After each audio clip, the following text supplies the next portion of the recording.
Cup, and Adams is here. We are like 24 hours, 48 hours away from the World Cup, kicking off in Mexico, then here in LA on Friday, Paraguay, USA. It'll be so fun. Hall of Famer Champ Bailey is here today. We'll talk a little of our kind of football, and we will have the soccer of it all with USMNT player, a former player, on every show ever, and so glad that he's joining us. Maurice Edu here to chat some football.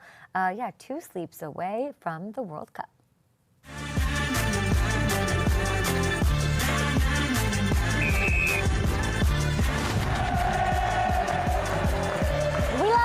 How many matches? I don't know. Will I actually get to? Will I bring my vuvuzela? I don't know. I think I might have lost my vuvuzela. I don't know where it is.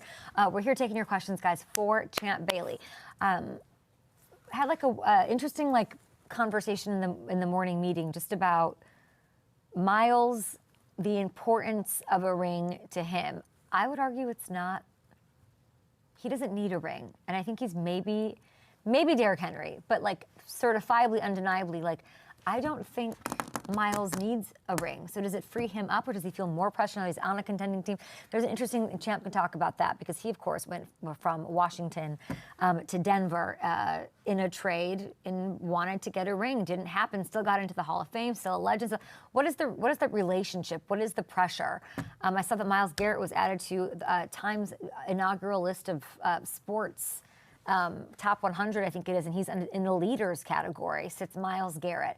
What does a leader look like when you're a generational player, maybe the greatest to ever do it, and you go on to a new team? Is there any, are you a rookie because it's a new, how does that even work? What kind of a leadership role will he be taking? So excited to talk to Champ about that. But I do want to talk a little World Cup, so let's do it. Just for kicks, it starts in 48 hours. Mexico hosting South Africa. Yeah, I've been getting you set with some of my thoughts. France is probably going to win the World Cup, and Kylian Mbappe will definitely make history. He's 27. He's the superstar for France. Of course, everybody knows him. His name's listed somewhere there behind. You go to Messi, you hit up over Ronaldo, and then somewhere along, then you go to Mbappe, right? This is his World Cup. He is 1 goal away from breaking an all-time national team record with 57, okay? He'll probably knock that one out in their opening match against a feisty, tough Senegal team on Tuesday, which, I don't know, might be the most significant sports moment we've seen in the Meadowlands since the Odell catch, if I'm super honest. He's also just 5 goals from becoming the World Cup's all-time leading goal scorer, which at this rate is probably going to do, given that he scored 12 goals in 14 matches during his first 2 World Cups. I wouldn't count him out from breaking Fontaine's record of 13 in a single World Cup either, okay? He can help make France the 3rd team ever to reach 3 straight World Cup finals. I'm rooting for all of this because I root for greatness, and it is such a fascinating World Cup for him beyond even this potential for history. This is the hat trick in 2022 in that loss, right? It was very Tom Brady against the Eagles in Super Bowl 52. It is a loss that certainly he's been thinking about. And Tom, the next chance he got, won the Super Bowl. And now this is the next chance that this player gets to sort of right that wrong, to put up the numbers, to put up the 500 yards and lose to Argentina. He's not going to let it happen. Again, he is so talented, and the team's stacked. We could talk about the entire team, top to bottom. You can't really find a hole in it. After this meh season at Real Madrid, there's the petitions, all these things, everything that's happened after losing this World Cup in 2022 on the highest level, after giving it your all, and then after leaving PSG and watching them win back-to-back titles, after him leaving, this. He has to win. It would be the perfect vindication. I find him easy to root for in that regard. If he's out there, he is such eye candy. I just looked right now, his practice kicks were 14 million hits immediately, and it's beautiful. It's a beautiful thing to watch and to look at. And if you look at, I guess, Golden Boot odds is what I like to talk about here. I don't know. He's somehow become the villain in some eyes. At least it sort of feels quiet about him. He's the favorite to repeat as the Golden Boot winner on FanDuel Sportsbook, sitting there at plus 600 ahead of Harry Kane and Erling Haaland. I'm rolling with Mbappe. He's going to make history, and France will probably win the World Cup. That's my take. What do you guys think? I'm all in on Portugal, too. By the way, the odds for Portugal keep going up. They were tied for 4th for a minute, and I think they're back to 5th on FanDuel Sportsbook. I'm into Portugal, too, as you know. If there's a team that hasn't won it yet that's going to win it out of that group, it's definitely Portugal. Okay, we are going to talk to Champ Bailey here in a bit, and I don't want to scare him to think he's going to have to talk soccer the whole time. So let's get into some things. Okay, it's been like a little over a week now since, June 1st, we had the A.J. Brown big trade go on, and I'm still hearing some people say that the Pats are on, like, the losing end of that deal. And I have a very Patriots favoring producer, Cal, who, you know, we're hearing all these things. He's too old, and you know, his knee is in shambles, and he's an old version of himself. Okay, with AJ, here's what I'll say: Drake May is the strongest MVP case of any quarterback still looking for their first MVP award. Elite quarterbacks don't just win MVPs because they're talented. They win when the talent meets the opportunity, and that's what Drake has here in 2026. We are totally regressed in sleeping on Drake May. It feels like forever ago when Tom Brady won his first MVP. This season, New England got Randy Moss, so who's to say Patriots history can't repeat itself? It is an almost uncanny comparison, pairing one of the league's most explosive deep threats with its highest rated downfield passer from a year ago. And here's what I mean. If you take a look at the numbers, in 2025, Drake ruled the NFL on deep shots. He posted league best numbers, passer rating, EPA per dropback, whatever that means. But I mean, whatever that means, you guys can tell me. And even if every Drake deep ball isn't perfect, AJ's elite catch radius and ball tracking, that helps him win those 50-50s, right? And he'll do that far more than any pass catcher that was on the roster a year ago in a Super Bowl loss. The other thing I'm super interested in, a lot of people reporting yesterday, AJ's main frustration with Jalen was because of some sort of perceived reluctance to target AJ on a tight window against zone. That's the quote from some of the insiders out there. AJ, you're probably a happy little clam here. Drake, and I don't even know if that's true, I'm not saying that that's true, but Drake is going to test tight windows all day long. It's what he does. He's plus 850 to win MVP on FanDuel Sportsbook. I don't think I need to explain what those odds mean for your wallet, okay? Even if a modest little entertaining wager, that's a pretty nice payday. That's a good little thing going on at FanDuel Sportsbook. And if you're looking for an option that feels even safer, his passing yards, we take a look this morning. FanDuel Sportsbook, 3,800 and a half, a number that he has cleared by nearly 600 last season without AJ, and now he has AJ. So if he wins MVP, which I think is likely, I think he's in a better situation than he was last year. Yeah, I love that for us. And I would just get ahead of it right now because the Pats bandwagon is going to not let you on in the middle of the season. Okay, let's take a break here. Champ Bailey on the show. We'll have Maurice Edu. We'll talk a little football, a little football after this. The World Cup is here.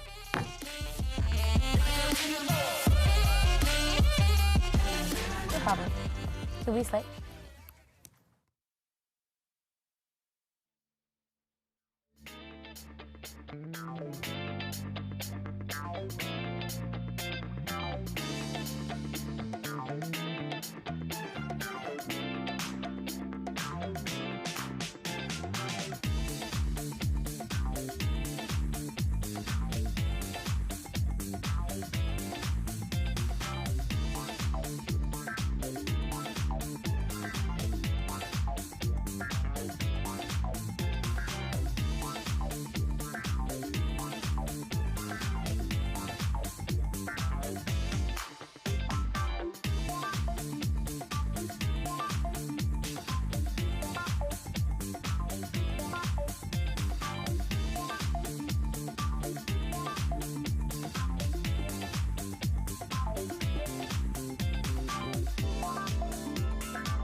Champ Bailey's quick reaction, getting off the wide receiver, and then most of all, what a catch. It's Bailey. Bailey taken off. As a champ in the building. I love those highlights. One of the best to ever do it. Pro Football Hall of Famer, 7-time All-Pro cornerback, NFL career PBU record holder. Champ, do you like seeing those highlights? Yeah, from time to time. Just from time to time. It's good memories, They really are. You know, you could be doing anything. You could be on a yacht somewhere. You could be doing anything. You're out there with First Ballot Access, a training program. I have seen these videos. Tell me about this. These young cats running hill sprints in the Georgia heat. Tell me about why you're doing this. Oh, wow. I mean, to be honest, I have no choice, right? My 16-year-old son, who's a highly recruited athlete, he's going into his junior year, and it's inevitable that I train him. And he doesn't work with anybody else. I mean, I wouldn't say he doesn't want to, but he's made it clear he wants me to be his primary teacher. So I can't avoid it. But what happens is the other kids see it, and I care about them as well. So I figured I better get to the point where I formalize this and make it a home where these kids can come train, learn from myself, learn from him, and learn from each other. And it's working out pretty well. Well, let's give him a little love here. Class of 2028. He's a cornerback and wide receiver in Georgia at Holy Innocents Episcopal. 4.07 GPA. First team All-State 2025. What can you tell me about him? Look, he's way smarter than I was at this point in my life. So he is, you know, ahead of the game in that right. But he loves football, and you know, football teaches you a lot. So I'm excited that he's, you know, at least going down this path. And, you know, I'm rooting for him because I see the work he puts in.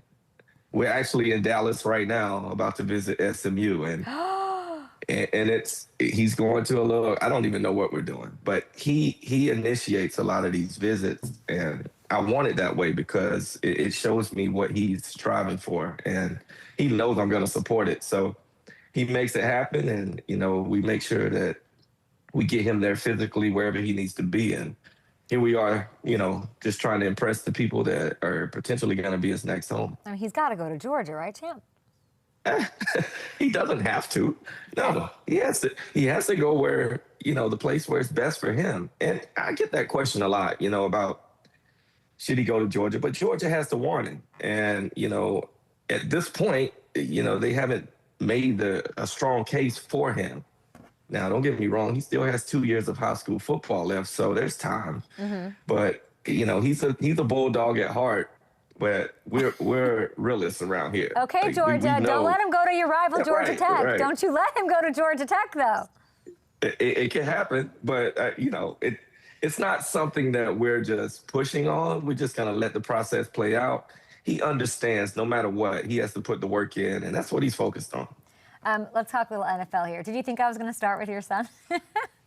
Well, no, but I know we talked about him before, so I'm not surprised. Do you think he'll be a wide receiver? Leaning that way? No, I don't think he will be. I think what's going to happen is he's going to want to be. There's some schools recruiting him as a wideout. But I do believe he's going to want to play both ways in college. I think if he had to pick one, it might be corner because he's so comfortable at the position, and it's a little harder to play cornerback than receiver. So if you got a leg up on corner, I would go that route. But for him, he's definitely going to want to play both ways at some point. Champ, I want to ask you, of course, all things Broncos, but the sort of a bigger story, or a big story that's looming, is the MYLES Garrett trade. And obviously it's happened, and you were part of a blockbuster back when you played, right? It was 2004, Washington to Denver.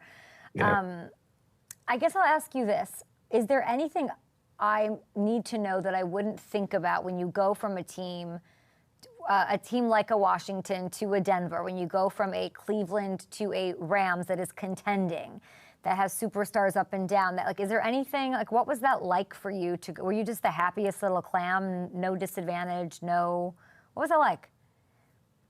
You know, at that point in my career, I was I was looking to sign a bigger deal, right? I was, my deal was up. I played 5 years. I signed 5 years. I played 5 years. And at that point, they put the franchise tag on me. And, it's never a good feeling to have the team that drafted you not want to sign you to an extension. And I was a little upset about it, but I understood the business. And it is what it is at that point. But for me, I wanted to win as well. And we hadn't been to the playoffs since my rookie year. So 4 years straight without the playoffs leaves a bitter taste in your mouth. And I understood ownership at the time didn't draft me.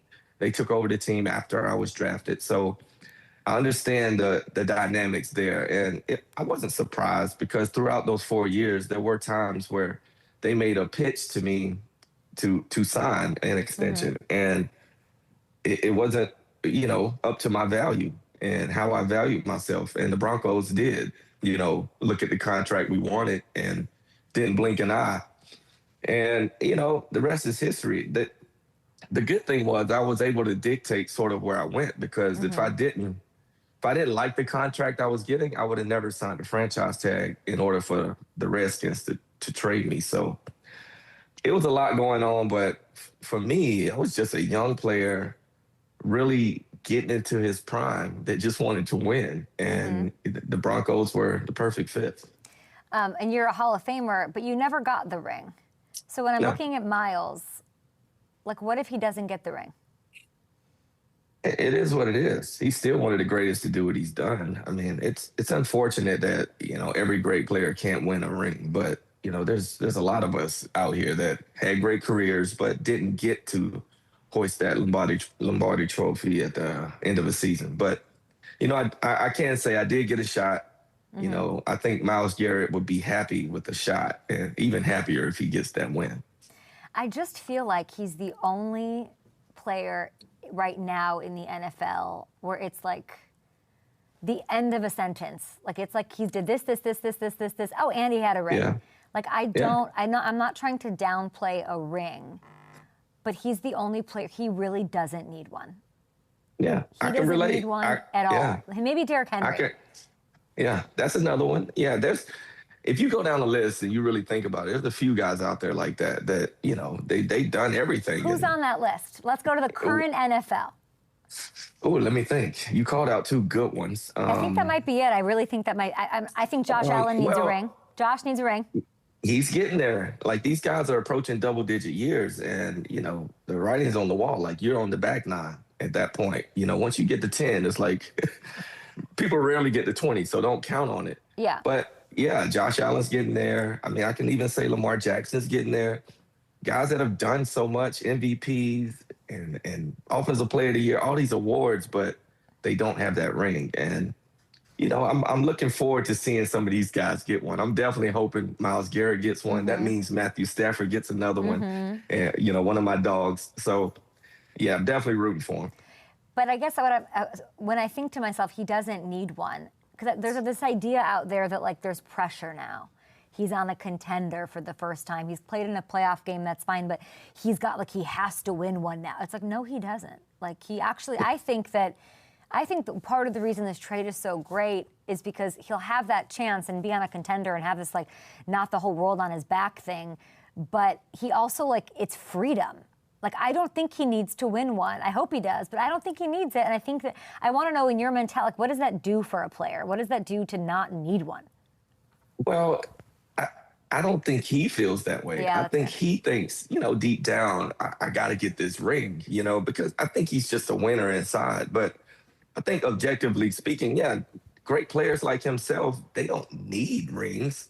But we also understand, too, that football's a team sport. It's only so much he could do at the position he plays that's going to affect the outcome of a game. Yeah. Like, it's only so much he can do. I mean, he can get a lot of sacks. He can have 5 or 6 sacks and still lose a game if his offense is not scoring points. So there's so many ways to get wins and losses. It's unfortunate that he can't impact it even more because he's so great. But it is what it is, man. I would encourage him to just go out and play his game and be satisfied with where you end up. But because if he dwells on it and if he doesn't get it and he dwells on it, it creeps into your mind and it really affects the next chapter of your life, even after football. So Champ. I'm looking forward to seeing him try. Yeah. But if I'm him, focus on the things you can control, which is his play. Some of the best to ever do it don't have rings. I'm looking at even like Yeah. at MYLES with Bruce Smith and Julius Peppers and John Oh, yeah. Randall, Jared Allen. Oh, yeah. A lot. I think lot that of being in the guys. Hall of Fame without a ring is the biggest flex, right? I mean, on some level, you could say that. For but, sure it is. You didn't need the ring and you got in the Hall of Fame. That has to be the biggest flex. you know, I can't say this, Kate. When I'm around with my ring on, my Hall of Fame ring, people immediately think it's a championship ring. and then I have to explain, like, no, this is a Hall of Fame ring. And they're even more excited about it. And it's funny because I don't have a Super Bowl ring, so I don't know what the excitement is around that ring, because I'm rarely around guys that have their rings on. So, or Super Bowl rings, that is. So it's hard for me to compare, but people always, say, oh yeah, that's even better. I'm like, okay, objectively speaking, yes, maybe. But I mean, would you trade the Hall of Fame for a ring? No.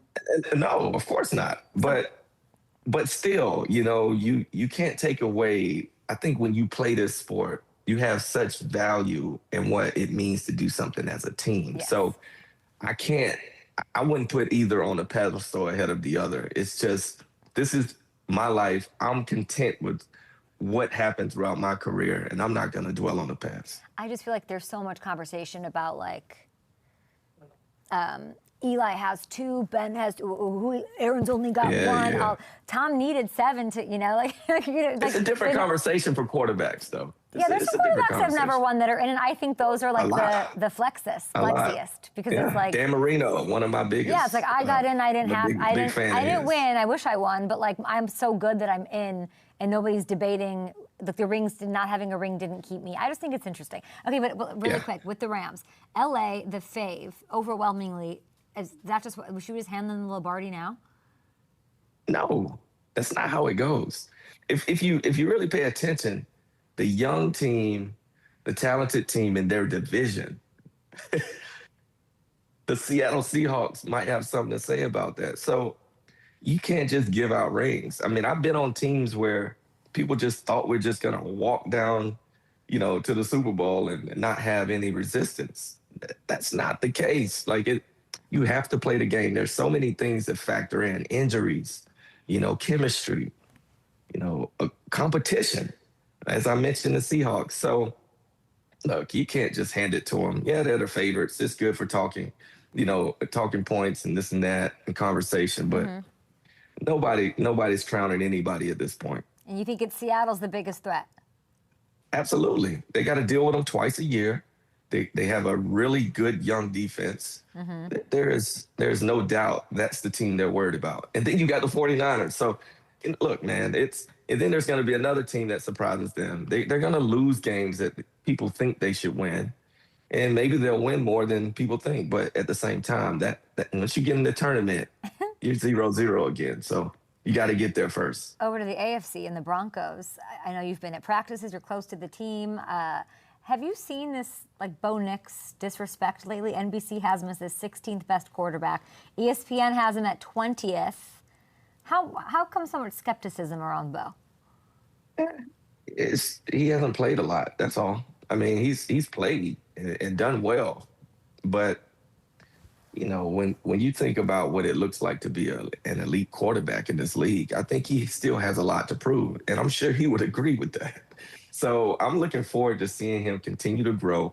I don't want him to be in the top 10 yet. I want him to fight for that because it's just going to make him better down the road. Don't get me wrong, I think he's a top 10 quarterback, but it doesn't matter what I think. And, he just goes out and gets wins.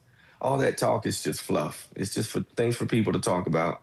So for me, it's just go win games and the rest will take care of itself. I mean, WADDLE is such a big deal. I think it's both of them are just going to explode, and it'll be a nice connection. If you take a look at some of the, I mean, what do you like about it so much? I think Broncos fans, I'm sure, want to hear from you if you like it. One thing I always say is speed kills. And when you have a guy that's that dynamic, there's nobody going to be happier than Cortland Sutton, right? A lot of pressure release off him, off his shoulders. You know, he doesn't have to be the guy. Now you have a guy that can really play, can really stretch the field, open up things for him. So I know he's excited about it. But when you go to a new team, and I'm saying this from experience, when you go to a new team at this point in his career, people are going to push you just because eyeballs are on you. People push you to work harder, practice harder, you know, be a leader. And I'm looking forward to seeing him embrace those aspects of his game, which is going to elevate his game and those around him. So adding that dynamic to the locker room is going to help everybody. And I'm looking forward to seeing him start this next chapter of his career because he's a dynamic player. I just feel like he still has a lot more to prove, and I'm looking forward to seeing where it goes. Your guy, Pat Surtain, got paid 2 years ago. Derek Stingley cashed in last year. Christian Gonzalez, Devin Witherspoon, they're patiently waiting for their turn. Oh, yeah. If you, which one sticks out to you? I'm sure you have love for all of them, but who do you think is going to have like a breakout year? Well, I love Witherspoon in Seattle. He's, playmaker. He reminds me of a mix of Charles Woodson, Antoine Winfield. Just a lot of the greats that just always in the mix making plays. So I'm looking forward to seeing, how he, breaks the bank, so to speak.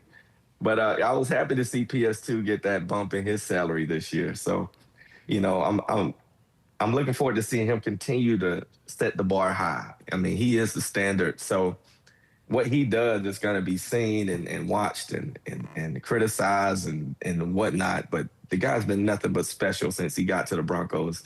I'm a little biased because he wears that uniform, but at the same time, his play speaks for itself. He does nothing but make plays week in and week out. Who's the second bet? Who's the second standard? Is it Stingley, you think, going into 2020? Like, who's like the second best? I would say so. And it's really their body of work, the body of work that he has behind him. But that kid in New England is really good too. Christian Gonzalez he impressed me a lot more in the playoffs.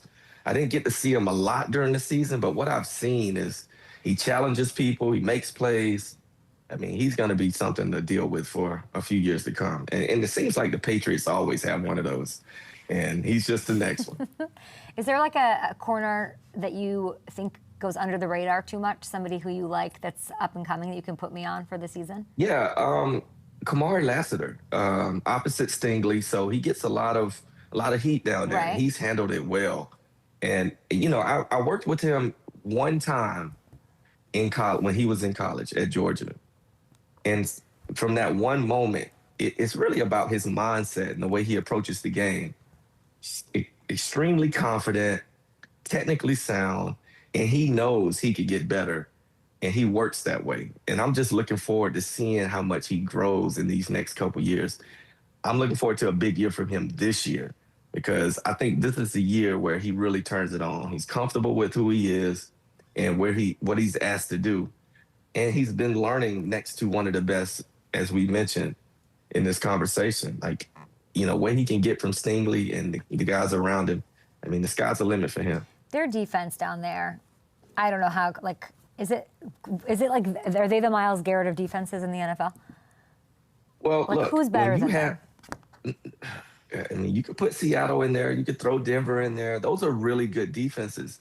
I think when you get the most out of your young players, they're getting older now, but Kamari Lassiter, he outplays his contract. Will Anderson outplays his contract, now has a big one, but, before that, he was a stud. So when that happens, it makes your team so much better. The young guys excelling and exceeding expectations is what every GM dreams about. So the fact that they did it is what makes them so great because their young players step up and they make plays and do things that you didn't expect them to do.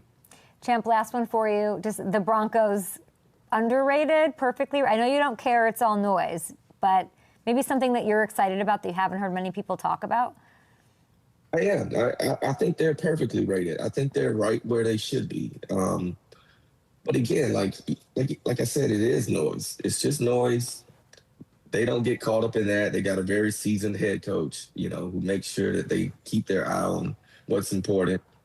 And, I remember talking to Sean Payton last year, and he was very excited about last season.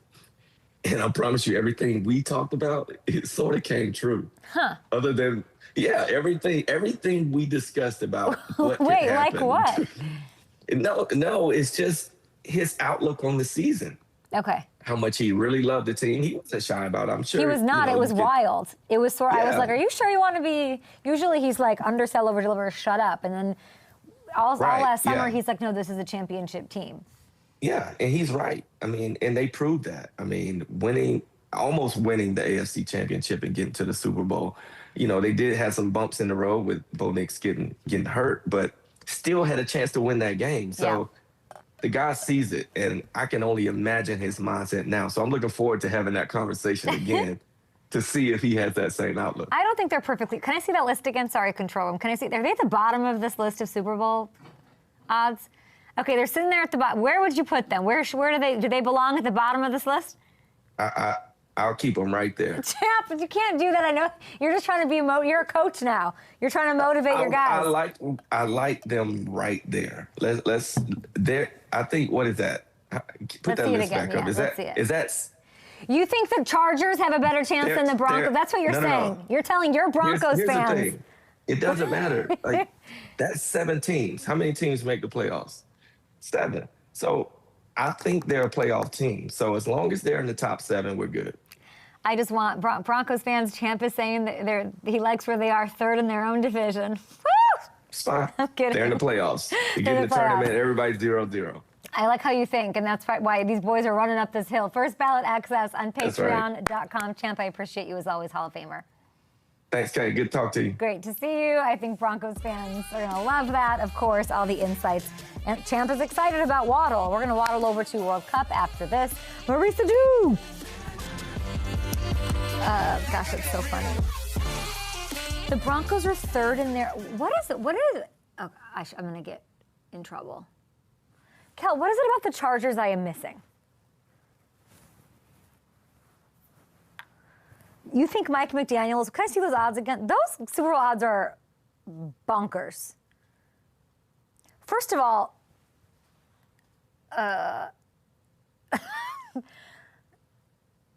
Ravens at the top. I just need everyone's thoughts. Ravens at the top here. AFC's wild. Can I see the Super Bowl odds? Just like the... Okay. That doesn't make sense to me either. How do you have the Bills over the Ravens? Oh, they're tied. Sorry, I didn't notice that. Okay. I don't know. Cal, we need to talk about the Chargers. The Lions are on there. We just think I'm so confused. What's going on, Micah Parsons? Are you kidding me? October? We got to do something on that too. Okay, Dumois. Fuck. That is. Can you guys slate me? Thank you.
World Cup in Adams. World Cup is here finally. I feel like we've been talking about it for years and months, weeks, and now days away. Here he is, U.S. men's national team in 2008 in the Olympics, 2010 World Cup squad. Maurice Edu, so nice to meet you. Does it feel like it's here finally? We can just celebrate? Hey, it finally does. Yes. We've been having this countdown. Every time I walk into Fox, there's a little ticker that's showing the amount of days that we're counting down to the World Cup. And like you said, it's finally here, right? This is crazy. It's a crazy feeling, but also an exciting feeling.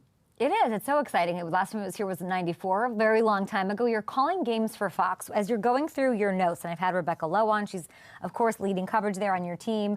What's who are you highlighting the most? What storyline or what where you're like, this is going to play huge? You can take that anywhere you want. Yeah, I'm looking at, I think, the last hurrah for some of these players. So, Messi, he won the World Cup in 2022, and that was a big storyline going into that tournament was, can he finally tick that box that he just hadn't ticked? He's done everything in this game, so he finally ticked that box. Ronaldo, who most people compare to being, when you have that conversation of who's the GOAT in this sport, he hasn't won a World Cup, and this, by all accounts, will be his last World Cup. Guys like James Rodriguez for Colombia, there's Neymar made the squad for Brazil. So the last kind of dance for some of these guys that have been heroes in our eyes and have dominated the sport for so long, I'm really intrigued by that storyline. And then, of course, the U.S. It's back, like you said, since the first time since 1994.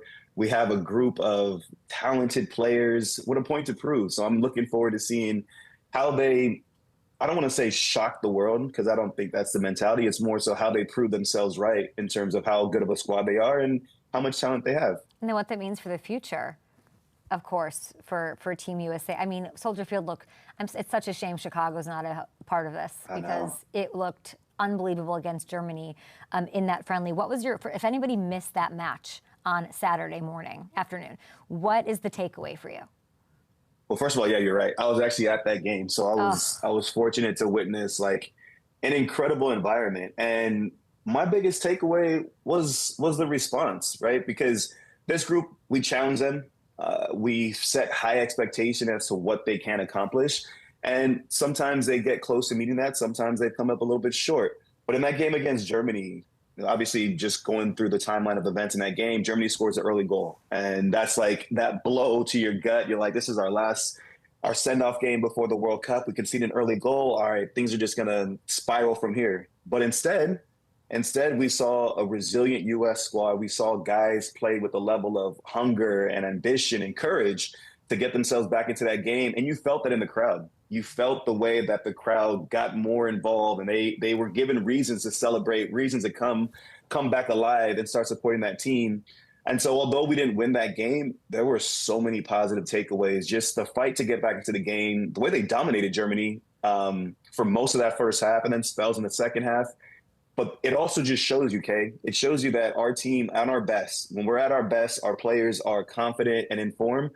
We can cause problems against some of the biggest teams in the world. But if we're not clinical with our chances, if we're not efficient with our chances, we can be punished very quickly as well. What do I need to know about Chris Richards? He's back. That's great news. Another great takeaway. Yes. I would say the last couple of games showed us how valuable he is. We all knew that he was kind of the cornerstone of that back line. Chris Richards really, I'd say in the last year and a half, has emerged as our best center back first and foremost, but then also just a leader, another leader for a squad that's relatively young. Guys are coming into their prime now, but he's a guy that we look to not only for his quality, but his leadership in that back line. And so him being back, participating in practice, and hopefully fully fit to go and perform in that first game against Paraguay is going to be paramount for this team. And it's going to give us our best chance of not just qualifying for the next round, but of winning the group, which to me, I think is of utmost importance. Let's say I'm at a bar and I want to, appear knowledgeable, sitting next to a group. Give me the thing that I should be watching on Friday as the U.S. takes on Paraguay. I'll be there. Will you be there? I'll be there. Okay. I'll be there. Yeah, maybe we'll link up. But I'm saying somebody's at the bar, they're casual, they're watching. Of course, Pulisic, great. Give me either the player or the thing to be the most knowledgeable about for people who are just turning on. Okay, but how long you been in the bar? You guys, you few shots in, you sober? Probably. Where I gotta, okay. The match is at night, so yeah, a few shots in, where you're somebody's yeah, Pulisic, and you're let me put you on game. Okay. All right. Yeah, politics obviously the talking point, but to me, Tyler Adams and Weston McKennie are like, I love Weston. If you're saying yeah, Weston, I mean, Star. I love Weston because of his play, but I love him also because of his personality. It's like infectious. And as much as we go as far as Christian takes us, Tyler and Weston, to me, being part of that spine, part of this core group of players that have been around this national team for years now, are pivotal, right? They set the tone. I'm biased, Kay. I'm not even going to hide it. I'm biased. I always favor the center of the park, the guys that play in midfield, because I think they set the tone. Whether that's, winning tackles early on, whether that's getting on the ball and just maintaining possession, they allow Christian to have more freedom in the final third because they do the dirty work and cover ground and pull the strings in midfield. So those two are key. The other one I would say is Matt Freese, right? Matt Freese. We're talking about one end of the pitch with Christian scoring goals himself and Flo Balogun, but Matt Freese in goal, there will be a spotlight on him. Our national team on the men's side has always been historic in goal. You look at the names of guys that have featured in there, the Tim Howards, the Casey Kellers, Tony Meola, Brad Friedels. You go down the line, in goal, we've always been confident about who's between the two sticks back there. Matt Freese now has a chance to, I don't want to say immediately put himself in that conversation, but there's going to be times when he's called upon, whether that's in the opening game, whether that's as we get into the knockout rounds, touch wood, I'm not jinxing us, that he's going to have to show himself or come up with some big saves and keep us in games to allow us to go on and find ways to win. So I'd say the spine of the team to me is so important. I'll give you one wild card off the bench. Okay. A guy like, I think Zendejas, right? Okay. He was a guy that maybe people didn't see making the roster because he didn't feature in the last couple windows going into the World Cup. But Alejandro Zendejas plays for the biggest team in this region, Club America down in Mexico, in Liga MX, where it's a captain's armband for them. On any given day, he's the best player on their team. So you talk about kind of that wild card player who could come in, who's confident, who's in form, who offers something a little bit different in the final third. I think he has a big chance to kind of announce himself on the world stage and also to this fan base. Okay, everybody, there you have it. That's all you need to know. I know Reem is the captain, right? Yeah. Pochettino said that. I think that was last week. He's 38, been there, done that, all that. Who would you say, because you're talking about a Weston, I'm just thinking not the technical stuff. I like the human stuff. So who's the emotional leader? I'm not to take away from, sorry? It's him? No, I was going to say, no, I like that. No, I'd say Tyler. Tyler Adams. Why? Tyler Adams, to me, so I've known this kid, I'll give you a quick story. I remember the first time I ever saw him play, he must have been 16 years old, right? I was in Philly coming back from an injury. We had the same agent, and I was playing in a game for our reserve team, Bethlehem Steel, against New York Red Bulls Academy team. They're their second team. And Tyler and I had the same agent at the time. And I remember my agent saying, "Hey, you're playing against this kid. I kind of want you to keep an eye on him and give me your takeaway after the game." And I'll never forget. It's the kickoff of the game. They play the ball back to me, and Tyler just comes sprinting at me, right? Just, I don't know, a man possessed, just comes sprinting at me, whatever. And I was just okay, what's the deal behind that? And then just watching him throughout the game. Keep in mind, I said he's 16 at this point, Kay, 16. Wow. And he's playing with kids who are 19, 20. Me at that time, I'm maybe 26-ish or something. And the thing that stood out to me wasn't so much, of course, on the ball, good on the ball, all that kind of stuff. But I was more impressed by how courageous he was and how demanding he was at 16. He'll get the ball, he'll make a pass, whatever. He'll try to make a pass. If it doesn't come off, it's so easy at that age to kind of put your head down and get lost in the game because you're young and you're impressionable, and these moments have a big impact on you. But instead, he was demanding the ball, still organizing, still barking at guys that are senior players compared to him. And so at that age, I saw how much of a personality he had and how much responsibility he was willing to take on. And then you fast forward 2022, the last World Cup, he wore the armband for our national team, and he wants that responsibility. And it's just natural to him. It's not forced. Sounds like it's not. Yeah, it's sometimes you want people to be someone that they're not. Tyler is naturally a leader. And so whether he's wearing the armband or not, you'll watch his games, you'll watch him play, and you'll see that same kind of, you need guys on the pitch who are going to hold you accountable. Tyler doesn't shy away from that.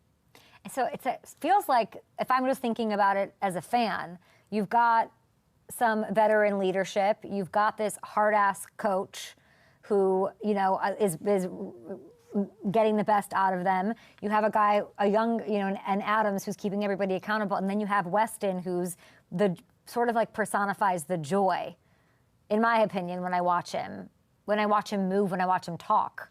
Like the pure joy of the game, the joie de vivre, the sort of Lamine Yamal of it all, like the joy of the game when you watch. And I wonder like how important Weston is then in that role to sort of balance out the pressure. Like it's fun to play at home, but it's not fun to play in front of a home crowd too, right? It's added pressure. And there's a lot of pressure on this team. And I think like the affability, like the way that Weston operates was going to be a key in balancing that out in this World Cup. Do you know what I love about Weston is Weston has the kind of personality that it's contagious. So to your point, yes, there is a balancing act that he does. And again, kind of the profile of these guys, it's just that's naturally who he is. It's not performative. It's just, that's Weston. But what I love about Weston is he just goes about his business. If you look at his club form, he's coming into this World Cup off of an incredible season at Juventus, but more so every single year he has to reinvent himself. He'll have a great season, and for whatever reason, they're like, oh, you know what? We feel like we can move on from Weston. And then he goes out there and puts together a string of performances that make you go, no, actually we can't. So again, I use the word bounce. I think our national team has a different bounce to it, a different feel to it when Weston's at his best. And him partnering with Tyler in midfield, to me, it's a relationship that they have, the chemistry that they have from knowing each other for years and years and years, playing through the youth systems and now playing at the top level. That's going to be influential for this team. But I also feel like, yeah, the personality you see with Weston and the way that he's able to express the love of the game, the joy of the game, but then also he doesn't shy away from being a warrior, tracking back, winning duels, scoring goals, winning headers defensively. There's a lot to his game that he offers in that midfield. And again, when I'm talking about the most important players on this team, he has to be a guy that's in that conversation to be consistent and put out big performances for our team to go make a deep run in this tournament. Getting set for the World Cup with Maurice Edu. I'm looking at like quarterfinals, or I'm trying to think like, let's go to like the semis. If the U.S., let's just say, well, Clint Dempsey brought up semis to me with Team US. I'm more like undersell, over deliver. I want you to like, if you could, put it into like an NFL perspective. Like if the U.S. made it, I guess we should go maybe quarters. If the U.S. made it to the quarterfinals, that is like which NFL team making it to the Super Bowl, I guess. Or like, I'm trying to think like, man, I guess we'd have to just equal it into because I think there's this idea that they can make it. And I just feel like the difference between like, let me think of a team that is on the up and up. The difference between like the Titans and the Ravens isn't as big as the difference between maybe Team USA and France, or is that wrong? Do you know what I mean? Yeah, I do know what you mean. Like, I think the Titans could beat a great team in the NFL. I feel like it's any given Sunday, but like it feels, I mean, so few teams have won. They're all top heavy. Like to hit that ceiling for Team USA is a huge feat. It's almost incomparable. What I would say is, and I get the comparison, but I think this is unique only because here's how, and I listen, I'm not far off with the biased thinking of Clint. I was just with him, actually just had breakfast with him. And so he is. And we're both naively biased and supportive of this team. And I'm always a glass half full guy, maybe to a fault, but here's how I'm seeing it. First of all, I haven't even drafted a bracket that doesn't have the U.S. win the group. That just shows you how naive, how naive I am. No. So I have them winning the group, right? And so if that happens, cool. And if everything else plays out the way you kind of think it would, we would play Belgium. Yes. In the round of 16. Tough opponent. But if you're looking at the other potential teams that we could play, I think if we were to finish third, there's a world we could play maybe Portugal. If we finish second, there's a world we play Argentina. So I think I'd rather play Belgium, right? And then if we win that game, we're into a quarterfinal, right? And now things start to get trickier. I think our opponent there becomes, I think it's Spain maybe. But here's why it's unique. A home World Cup okay, imagine the way that this team is going to galvanize the country. Imagine the way that the support is going to be magnified every step of the way, right? So we go into a quarterfinal match against whoever the opponent is. Yeah, we'll be the underdog in that game. That's fine. But the amount of confidence that those players will have, the amount of support that will have magnified by each game, and the difference is when you're the host nation, you can't escape it. So 2010, right, when we're in South Africa and we're making our run, yeah, we felt the support. There were obviously some fans who had traveled. Our families were there in support, so you could feel the support from the American fans. But still, there was a little bit of a separation. We're watching montages on social media of fans back here in the country reacting to different moments during the tournament, reacting to different goals, and you feel that support, but it's from afar.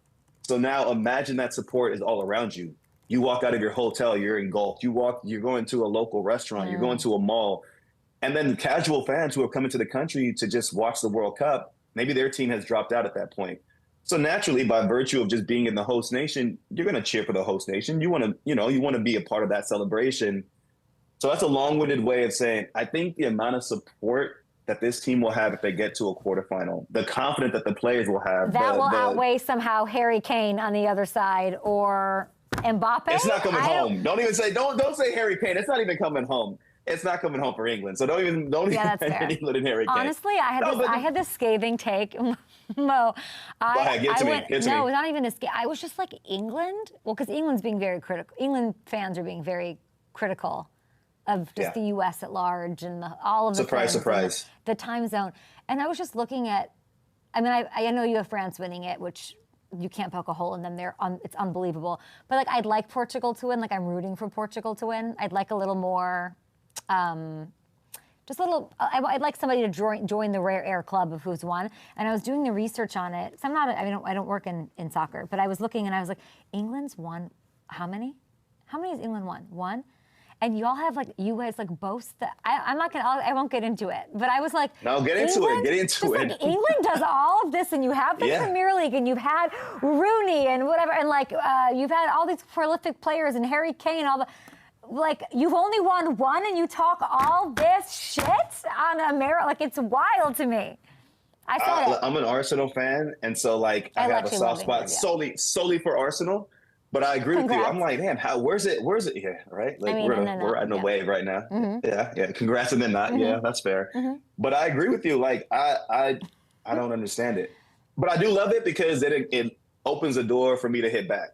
I don't shy away from giving England what they deserve as well. And so I couldn't even imagine if they were somehow. Nah, let's not even speak that into existence. Let's just ignore that and move on. Well, I'm just saying if the U.S. advances, the potential opponent would be a Belgium or an England.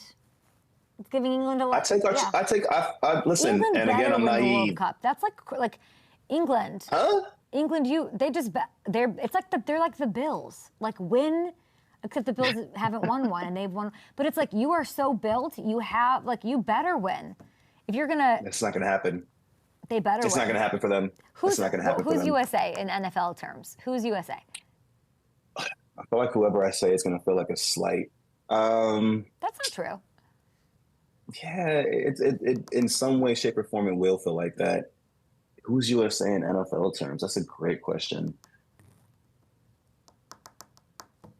Because someone who has potential, but they need the stage to show that. But Chicago. Did really well last year, fell to the Rams in the playoffs. They have excitement. Yeah.